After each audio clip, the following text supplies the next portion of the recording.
नमस्कार, स्वागत करता हूं आप सभी का हमारी यूट्यूब चैनल पर। जैसा कि हम सभी जानते हैं, नवरात्र का पावन पर्व इस समय चल रहा है, जिसमें एक दिन व्यतीत हो चुका है। पहले दिन हमने माता शैलपुत्री की पूजा की।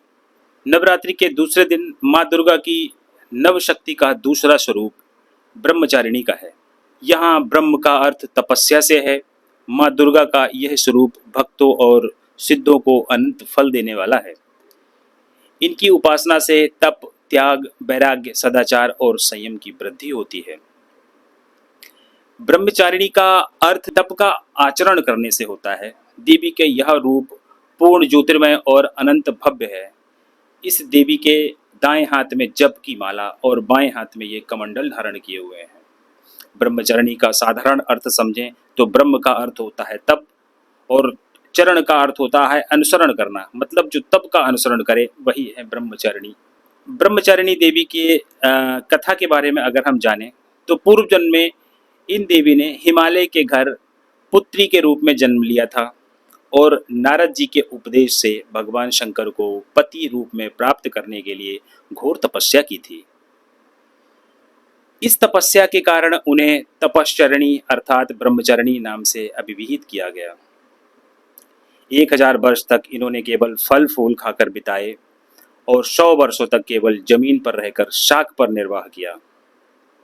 कुछ दिनों तक कठिन उपवास रखे और खुले आकाश के नीचे वर्षा और धूप के घोर कष्ट सहे। 3000 वर्षों तक टूटे हुए बिल्व पत्र खाए और भगवान शंकर की आराधना करती रहीं। इसके बाद तो उन्होंने सूखे बल पत्र खाना भी छोड़ दिए। जब कई हजार वर्षों तक निर्जल और निराहार रहकर तपस्या करती रहीं और पत्तों को भी खाना जब छोड़ दिया, तब उनका नाम अपर्णा पड़ा। कठिन तपस्या के कारण देवी का शरीर एकदम क्षीण हो गया। देवता, ऋषि, सिद्धगण, मुनि सभी ने ब्रह्मचारिणी की तपस्या का अभूतपूर्व पुण्य कृत्य बताया, सराहना की और कहा, हे देवी, आज तक किसी ने इस तरीके की कठोर तपस्या नहीं की है। यह तुम्ही से ही संभव है। तुम्हारी मनोकामना पूर्ण होगी और भगवान चंद्रमौली शिव तुम्हें पति रूप में प्राप्त होंगे। अब तपस्या छोड़कर घर लौट जाओ। इस प्रकार सिद्ध पुरुषों द्वारा समझाए जाने पर भी माता पार्वती ने अपना हट नहीं छोड़ा और लगातार तपस्या करती रही। फिर आखिर में भगवान शंकर को उनके सामने प्रकट होना पड़ा और उनको मनचाहा वरदान देना पड़ा। आगे हम सभी जानते हैं कि कुछ समय पश्चात माता पार्वती भगवान शिव की अर्धांगिनी बनी। इस प्रकार दूसरे दिन की कथा यहीं पे संपन्न होती है।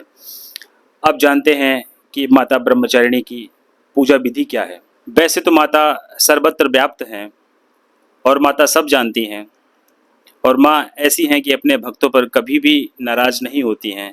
अगर हम सच्चे मन से उनकी पूजा करते हैं तो वो हमारी पूजा को जरूर स्वीकार करती हैं। तो पूजा करने के लिए साफ कपड़े धारण करें और माँ ब्रह्मचारिणी की मूर्ति के सामने शुद्ध घी का दीपक जलाएं।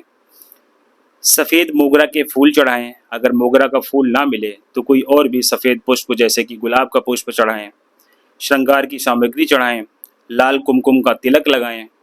सफ़ेद मिठाई, अगर मिठाई ना मिल सके तो चीनी या फिर मिश्री का उपयोग करें, उससे माता का भोग लगाएं।